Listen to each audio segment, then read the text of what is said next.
Hello friends, welcome to learning point GS. Friends, हम CTET की preparation कर रहे थे जो 20 अगस्त को हमारा एग्ज़ाम होने वाला है। हमारा जो टॉपिक चल रहा था वो ईवीएस के यानी पर्यावरण अध्ययन का चल रहा था।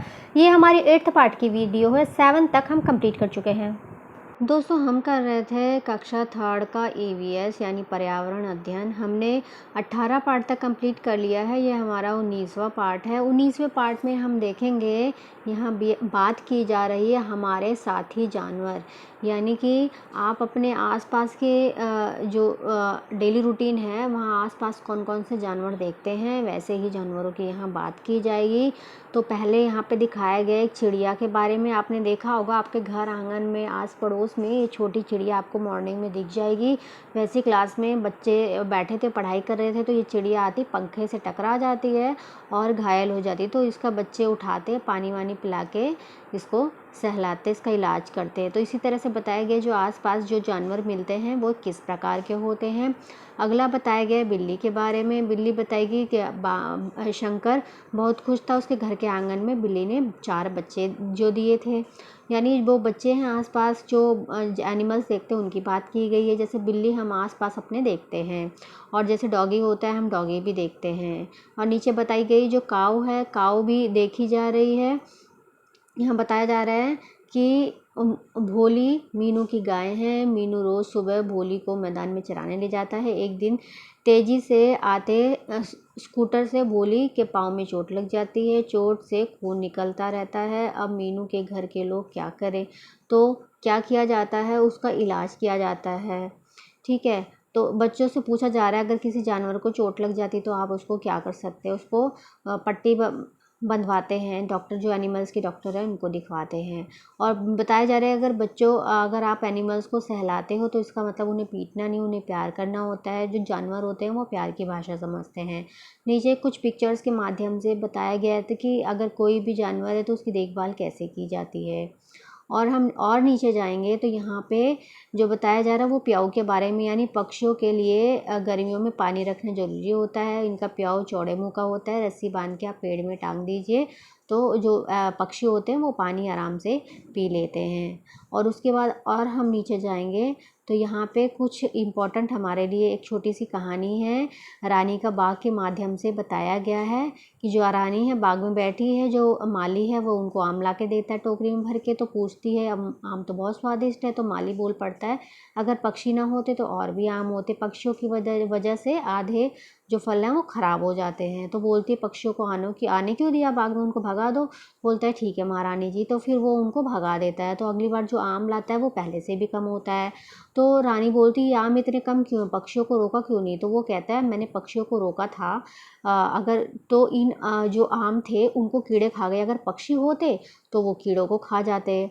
तो यहाँ से ये पता चलता है कि जो पक्षी होते हैं, हमारे आसपास के जो जानवर होते हैं, हमारे लिए किसी न किसी तरह लाभकारी होते। जैसे पक्षी होते तो कीड़ों को खा जाते और इतने फल ख़राब ना होते। यानी जो पेड़ पे जो पक्षी बैठे रहते हैं, ऐसा नहीं कि वो आम को खाते हैं, वो कीड़ों को भी खाते हैं। तो इस छोटी सी कहानी के माध्यम से बताया गया है कि हमारे जो आसपास के जानवर होते हैं वो हमारे लिए किस तरह से मददगार होते हैं। जैसे गाय होती है वो हमें क्या देती है? दूध देती है। तो इसी तरह से जो बिल्ली होती है वो हमारे आसपास के जो चूहे वगैरह हैं उनको पकड़ के खा जाती है, जिससे हमारा नुकसान नहीं होता। तो इसी वजह से जो हमारे आसपास के जो जानवर हैं वो हमारे मददगार भी होते हैं। तो ये अभी हमने कंप्लीट किया पार्ट 19। चलिए अगला पार्ट देखते हैं पार्ट 20। अगला पार्ट हम ले रहे हैं पार्ट 20, जिसका नाम है बूंद बूंद से। जैसे आपको पता चल रहा है कि यहाँ पे पानी की बात होने वाली है।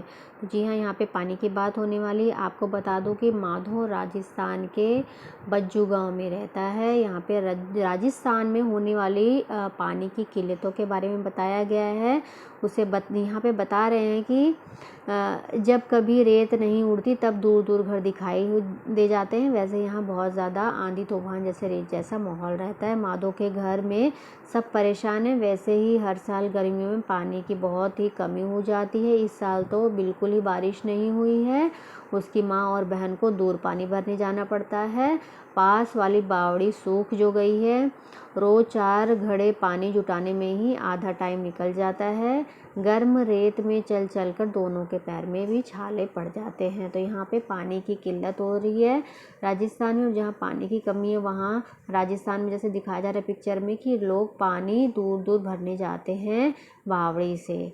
ठीक है, तो यहाँ पे जो राजस्थान में होने वाले जो लिंग भेद वगैरह हैं बच्चों को उसमें भी बताया जाएगा कि जो अमीर लोग होते हैं, जो ऊंची जाति के होते हैं, उनके लिए अलग बावड़ियाँ होती हैं और इनके लिए अलग बनवाई जाती हैं। तो और आगे बताया जा रहा है कि गांव में खुशी की लहर तब उठती है जब रेल से पानी आता है। माधव के पिताजी भी ऊंट गाड़ी से पानी लेने जाते हैं, पर ऐसा मौका अक्सर नहीं आता, पानी का इंतज़ार करते ही रह जाते हैं। तो यानी कभी कभी रेलगाड़ी से भी इनके गांव में पानी आता है, तभी भरने जाते हैं। कुछ लोग तो बारिश के पानी को इकट्ठा करते हैं, ये खास तरीके से करते हैं जिसे टाका बनाकर। क्या तुम जानते हो कि टाका किसे कहते हैं? तो बताते हैं कि यहाँ पे आंगन में गड्ढा बनाकर उसे पक्का करके टाका बनाते हैं। टाका को ढक्कन से बंद करते हैं। टाके के लिए घर की छत को कुछ ढालू बना देते हैं, जिससे कि छत से गिरता बारिश का पानी नाली के द्वारा टाके में इकट्ठा हो सके। छत की नाली पर जाली लगा देते हैं जिससे कूड़ा करकट टाके में ना जा सके। और यहाँ बताया जा रहा है कि जो ये पानी साफ करके पीने के काम भी लाया जाता है ज़रूरत पड़ने पे। कभी कभी गांव के एक टाके से माधो को भी पानी लेने दिया जाता है। तो यहाँ पे जातिवाद के बारे में भी समझ में आ रहा है कि भाई वहाँ पे सबके अपने अलग अलग बावड़ी और ये सब होते हैं। वहाँ पे हर कोई हर कहीं से पानी नहीं ले सकता। तो यहाँ पे बता रहे हैं कि आप सोचो, माधो के गांव के लोग पीने का पानी कहाँ से लाते हैं, घर में पानी कौन भरता है, जैसे उसकी मम्मी और उसकी बहन भरती थी, इसी तरह से बारिश का पानी कैसे इकट्ठा किया जाता है, ये सब बता रहे हैं। तो आगे हम देखेंगे इसी उसमें कि आपको बताया जा रहा है एक एक बूंद आप नापो, क्योंकि जहाँ पे पानी की किल्लत होती है वहाँ पे एक एक बूंद भारी होती है।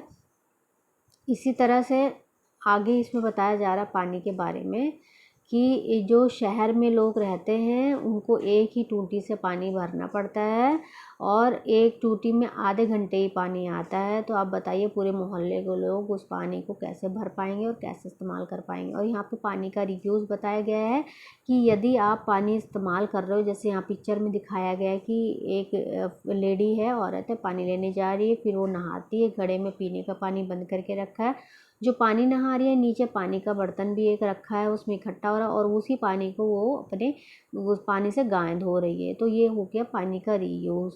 तो यहाँ पे भी आपको मिलान करना है, जैसे यहाँ पे बताया सब्जी और फल धो के आपने वो पानी पौधों में डाल दिया, कपड़े धो के आप वो पानी शौचालय में डाल सकते हैं, हाथ मुँह धो के उसको पोछा लगा सकते हैं। तो ये पानी के रीयूज़ हो गए। ये वो करते हैं जिनके यहाँ पे पानी की बहुत ज़्यादा किल्लत होती थी। इस पाठ के माध्यम से हमें पानी को बचाना और पानी को सेव करना ये सब बताया गया है। पानी को कम से कम बर्बाद करें, और अगर ब्रश वगैरह करते हैं तो भी आप टूटी बंद करके करें, क्योंकि पानी की एक एक बूंद बहुत कीमती है। तो यह भी हमने पढ़ा पाठ 20। तो हमारा अभी पाठ 20 कंप्लीट हो गया है। चलिए अगला पाठ देखते हैं, पाठ 21।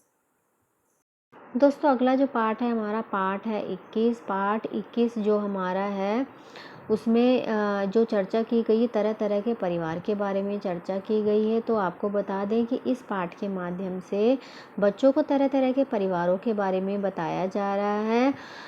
तो यहाँ पे खेल के माध्यम से बच्चों को बताया जा रहा है कि बच्चों परिवार अलग अलग तरह के होते हैं। जो शहरों में चले गए हैं कमाने खाने के लिए उनका परिवार छोटा हो गया है, कुछ परिवार छोटे होते हैं, कुछ परिवार बड़े होते हैं, कुछ ऐसे परिवार होते हैं जिसमें दादा दादी चाचा चाची ताऊ ताई सब एक साथ रहते हैं, कुछ ऐसे परिवार होते हैं जिसमें कि मम्मी पापा और एक बच्चे या दो बच्चे रहते हैं। तो इस तरह से परिवारों के बारे में यहाँ पे बताया जा रहा है। जैसे आप चित्र में देख रहे हैं एक छोटे से परिवार की पिक्चर है जिसमें मम्मी पापा और उनके दो बच्चे हैं। तो इस तरह के भी परिवार होते हैं जो इस पाठ के माध्यम से बताया जा रहा है। और भी परिवारों के बारे में यहाँ बताया जा रहा है कि यहाँ पे एक परिवार में बताया जा रहा है कि बच्चे की कंघी के माध्यम से चित्र दिखाया जा रहा है कि बच्चे तैयार हो रहे हैं। उसके बड़े चाचा और चाची अलग बरसाती के कमरे में रहते हैं। उनकी नई नई शादी हुई है। रात के खाने के पहले सीताम्मा की माँ सब बच्चों को पढ़ाई करवाती हैं और सबका खाना नीचे रसोई में इकट्ठे बनता है। कोशिश होती है कि रात का खाना सब एक साथ मिलके खाने, क्योंकि सभी के घर में होता है, कोई कहीं चला जा रहा है, कोई कहीं चला जा रहा है, तो रात को सब इकट्ठे होते, तो उनका प्रयास होता है रात को सब एक साथ बैठ के खाना खाएं। आजकल तो रात को ताऊ जी की छोटी लड़की सीताम्मा की माँ के पास ही सोती है। सुबह सीताम्मा उसे स्कूल के लिए तैयार करवाती हैं। तो यहाँ पे भी एक परिवार की बात बताई जा रही। शहर में रहते हैं लेकिन ये लगभग एक साथ, क्योंकि शहर में छोटी जगह हो रही, तो बगल में जो बरसाती है उसको भी उन्होंने ले रखा है। आगे एक कहानी है तारा की। तारा अपनी अम्मा और नाना के साथ चेन्नई में रहती है। उसकी अम्मा मीनाक्षी ने शादी नहीं की है और तारा को गोद लिया है। मीनाक्षी सुबह ऑफिस जाती हैं और शाम को घर आती हैं। स्कूल से लौटने के बाद तारा की देखभाल उसके नाना जी करते हैं। वे ही उसे खाना खिलाते हैं, स्कूल का काम करने में मदद करते हैं, उसके साथ खेलते भी हैं। छुट्टी के दिनों में तीनों दूर घूमने जाते हैं, खूब मज़े करते हैं।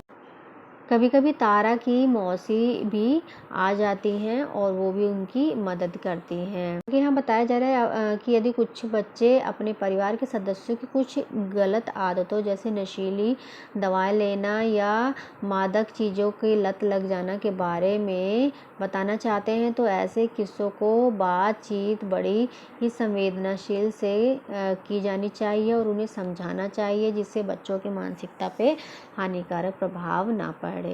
तो ये अभी हमने एक छोटी सी कहानी पढ़ी। आगे भी एक कहानी दी गई है सारा और हबीब की।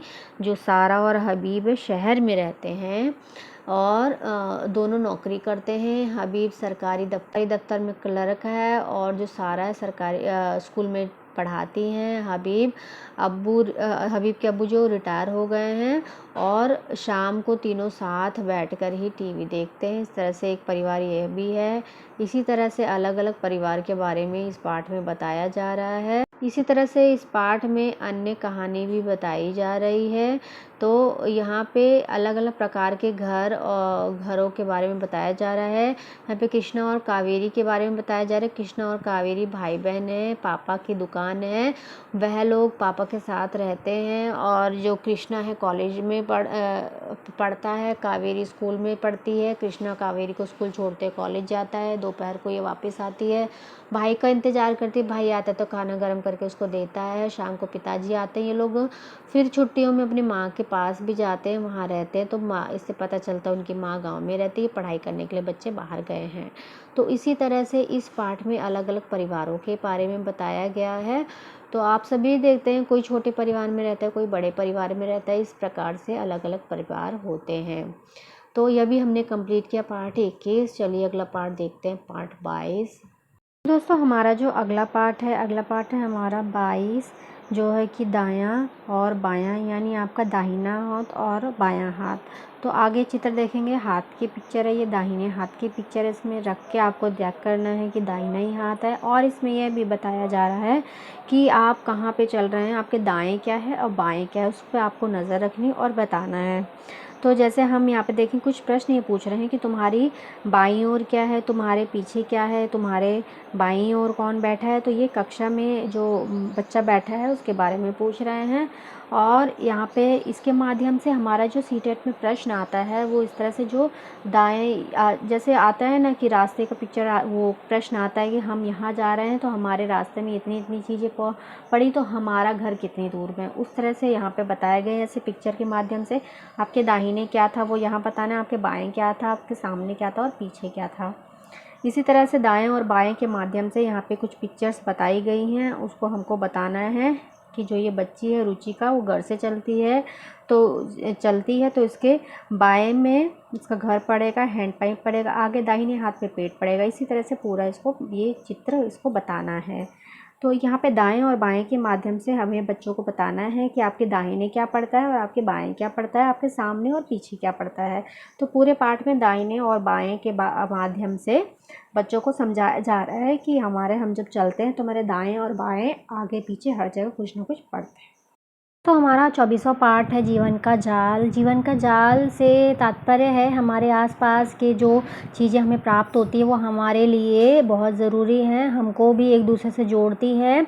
जैसा कि चित्रों के माध्यम से यहाँ पर बताया जा रहा है कि आप पहले देखेंगे कि घास है, सूरज है, ये सब भी सूरज जैसे सबके लिए बहुत ज़रूरी होता है, सूरज से प्रकाश मिलता है।